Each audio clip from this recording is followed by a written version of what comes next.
So the render is fine and dandy, but what if you want something else? Well, remember under Edit Fill, you can do scripts. Now be careful, don't select a pattern that has photos in it. That's not what I want.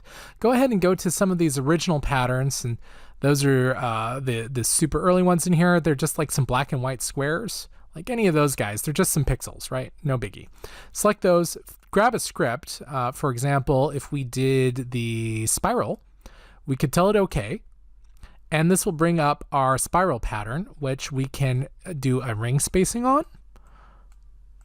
Oops, don't go too tight. There we go. We can do a pattern scale on that. And we can do color randomness and brightness randomness. Now, keep in mind, I was just using essentially a black line that was kind of a reverse L shape. And look at this great start. Do, do, do, do, do, do, do. This could take your computer a minute to render out. So let's use some movie magic. Uh-oh, I can see why it took so long to render. I made these tiny. Look at those. I should have made that considerably larger. So watch out for that.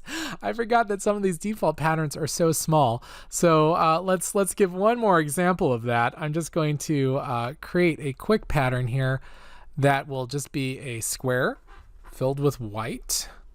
White with just a black stroke. And I'm going to do that by starting with a black square. And this is just a marquee. And I'm going down a few and left a few and down a few and right a few, and then inverting, Control-I. So I've got a fairly large square now instead of such a tiny one. Control-click to select it and edit define pattern. And I've got this pattern. Fine. Close that up. Let's make a new layer. And we'll do this one more time. Edit. Fill. Oh, wait. Control-D, deselect. Edit. Fill. And now we've got this huge spiral. We're going to go ahead and let's do the spiral again. All right. Tell it okay. Pattern scale, maybe even bigger.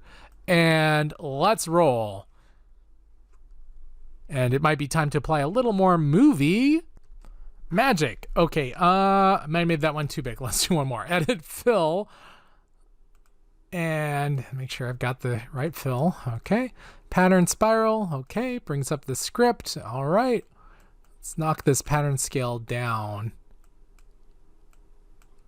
Yeah, more like that. Might be good. Okay.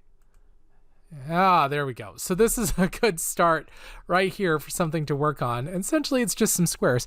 We can do that with bricks and all sorts of other things to render those out. So keep in mind, don't fill with a pattern that started with a photo. I'd use something very simple, like just a couple of lines, and then add a script to it. I don't want to think that you used a photo, so scripts are a great way to handle that.